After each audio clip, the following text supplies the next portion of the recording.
प्रिय मित्रों नमस्कार। आइए आपका इस चैनल में एक बार फिर से हार्दिक स्वागत है।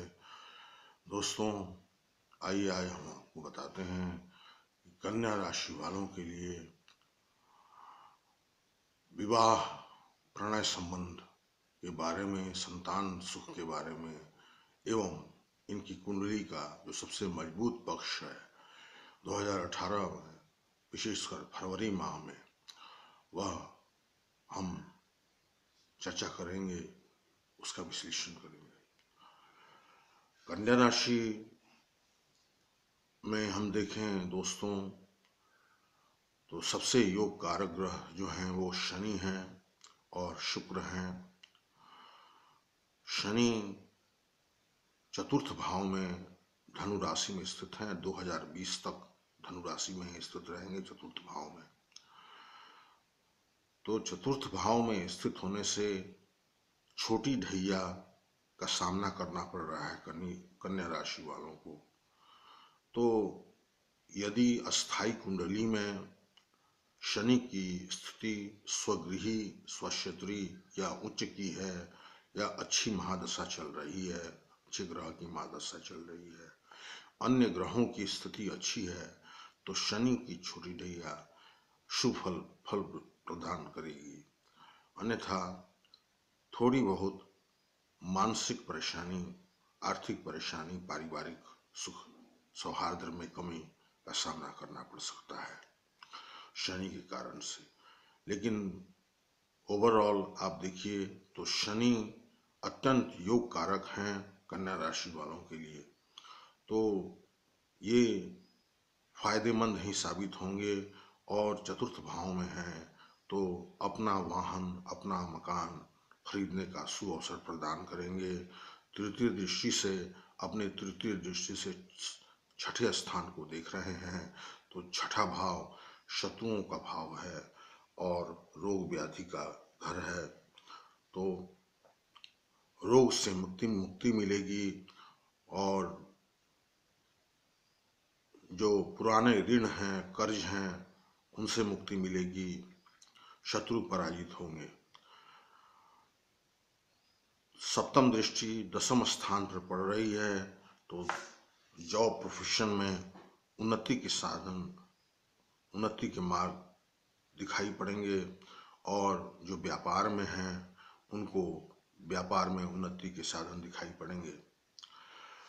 बृहस्पति देव जो हैं दूसरे ऐसे ग्रह हैं जो साल भर कन्या राशि वालों के द्वितीय भाव में यानी कि धन भाव में तुला राशि में भ्रमण करेंगे। तो 11 अक्टूबर 2018 तक बृहस्पति देव तुला राशि में विद्यमान रहेंगे। तो धन का आगमन होगा। कैसे होगा? तो ये चतुर्थ भाव के स्वामी हैं और सप्तम भाव के स्वामी हैं। तो व्यापार से और आपके जॉब प्रोफेशन से अच्छे धन की प्राप्ति होगी और बैंक बैलेंस बढ़ेगा। अपना घर, वाहन, मकान खरीदने का सुअवसर प्राप्त होगा और बृहस्पति देव द्वितीय घर के यानी कि दूसरे धन भाव के कारक ग्रह होकर धन भाव में स्थित है, अतः धन में निश्चित रूप से धन की वृद्धि कराएंगे। तीसरा एक महत्वपूर्ण, जो सबसे महत्वपूर्ण योग है वो राहु का कर्क राशि में 11वें स्थान में बैठना। 11वां स्थान लाभ स्थान का घर है। तो लाभ का निरंतर इस पूरे साल कन्या राशि वालों को धन लाभ का आगम होते रहेगा राहु की वजह से।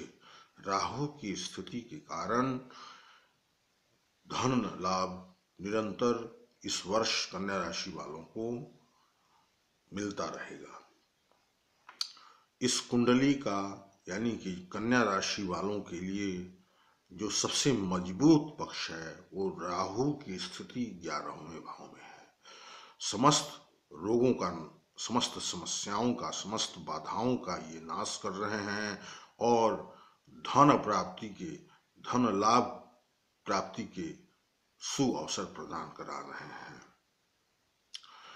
अन्न वस्त्र की कभी कमी नहीं होगी और घर भंडार भरा पूरा रहेगा, कभी इसकी कमी नहीं होगी। इस पूरे साल आपको राहु सौभाग्य प्रदान कर रहे हैं कन्या राशि वालों को।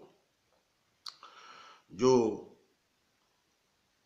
विवाह के संबंध में हम देखें तो विवाह के स्वामी बृहस्पति देव द्वितीय घर में स्थित हैं 11 अक्टूबर 2018 तक। तो विवाह स्थान से छठे भाव में स्थित हैं। तो विवाह संबंधी मांगलिक कार्य तो होंगे, लेकिन विवाह जिनके नहीं हो रहे हैं या जिनकी बातचीत चल रही है तो उसमें थोड़ा विलंब हो सकता है। लेकिन 11 अक्टूबर 2018 के बाद जब बृहस्पति देव वृश्चिक राशि में प्रवेश करेंगे तृतीय भाव में, तो इनकी पंचम पूर्ण दृष्टि सप्तम भाव पर पड़ेगी और अपने घर में पड़ेगी। तब उस समय समझ लीजिए कि जिनका विवाह नहीं लग रहा था वो आसानी से लग जाएगा, और जिनका विवाह हो चुका है उनका वैवाहिक जीवन अत्यंत सुखमय होगा, और पति का पत्नी से और पत्नी का पति से संबंध मधुर होगा। व्यापार में उन्नति के साधन मिलेंगे, और जो नया व्यापार शुरू करना चाहते हैं तो उनको 11 अक्टूबर 2018 के बाद से अच्छा सुअवसर प्रदान हो रहा है नया व्यापार शुरू करने के लिए। प्रणय संबंधों में के बारे में हम देखें तो दोस्तों 14 जनवरी 2018 से 14 फरवरी 2018 तक सूर्य और केतु की स्थिति पंचम भाव में दसम में मकर राशि में ये अशुभ स्थिति बन रही है। तो प्रणय संबंधों में खटास आएगी, प्रणय संबंधों में असफलता का सामना करना पड़ सकता है, और प्रणय संबंध विवाह में परिणत होने के आसार नजर नहीं आ रहे हैं। सूर्य 14 फरवरी के बाद से जब कुंभ राशि में प्रवेश कर जाएंगे छठे भाव में, तो स्थिति उलट जाएगी, यानी कि सूर्य शुभ फलदायी हो जाएंगे और समस्त बाधाओं समस्त समस्याओं से निदान करेंगे और समस्त रोगों से मुक्ति दिलाएंगे, ऋणों से मुक्ति दिलाएंगे, शत्रुओं को पराजित करेंगे। फिलहाल आप देखेंगे कि सूर्य और केतु के वजह से संतान सुख का भी अभाव होगा और संतान की तरफ से चिंताजनक स्थिति होगी, संतान की हानि भी हो सकती है, संतान को कष्ट हो सकता है, संतान को परेशानी आ सकती है। तो दोस्तों ये कन्या राशि वालों के लिए ये कुछ टिप्स हैं जो हमने आपको बताया।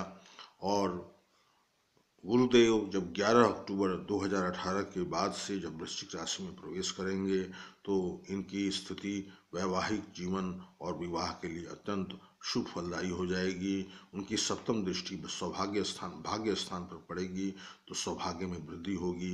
नवम दृष्टि राहु पर 11वें स्थान पर पड़ेगी तो लाभ की स्थिति बनेगी, धन लाभ का आगमन होते रहेगा। तो धन का कमी नहीं हो रहा है, लाभ की कमी नहीं हो रही है कन्या राशि वालों को इस वर्ष। और आप देखेंगे कि राहु और बृहस्पति शुभ फलदायी हैं कन्या राशि वालों के लिए। और जिनकी अस्थायी कुंडली में शनि की स्थिति अच्छी है तो शनि भी अत्यंत शुभ फलदायी हैं। 14 जनवरी से 14 फरवरी तक कन्या राशि वालों को विशेष सावधानी बरतनी है सूर्य और केतु के मकर राशि में स्थित होने से की वजह से। अतः दोस्तों सूर्य को जल दें, प्रत्येक रविवार सूर्य को जल चढ़ाएं और इस मंत्र का जाप करें कि ओम आकृष्णेन रजसा वर्तमान निवेशयन अमृतम मर्त्यंच हिरण्यन सविता रथेन देवयाति भुवनानि पश्यन्। ओम श्री सूर्य नारायणाय नमः। तो दोस्तों देखिएगा कि सूर्य देव अपनी चमक बढ़ाएंगे और सूर्य देव प्रसन्न होंगे और स्वास्थ्य में सुधार आएगी। संतान सुख में जो बाधाएं आ रही हैं, संतान को जो तकलीफ हो रहा है, उसमें कमी आएगी। केतु को शांत करना बहुत जरूरी है। केतु को शांत करने के लिए अपने खाना अपने भोजन की थाली से एक रोटी निकाल कर कुत्ते को खिलाएं प्रतिदिन, तो आप देखेंगे कि केतु का प्रकोप कम होगा और समस्त समस्याओं का निदान होगा। तो आशा है दोस्तों, जो यह वीडियो आपको पसंद आया होगा। लाइक कीजिए, शेयर कीजिए और अभी तक यदि सब्सक्राइब नहीं किया है तो ज़रूर सब्सक्राइब कीजिए। दोस्तों राइट साइड में जो बेल बना है उसे भी टच कर दीजिए, ताकि आगे भी जो हम कार्यक्रम आपको प्रस्तुत कर रहे हैं वो आसानी से उपलब्ध हो जाएं और उसका लाभ आप उठा सकें। तो दोस्तों बहुत बहुत धन्यवाद। नमस्कार।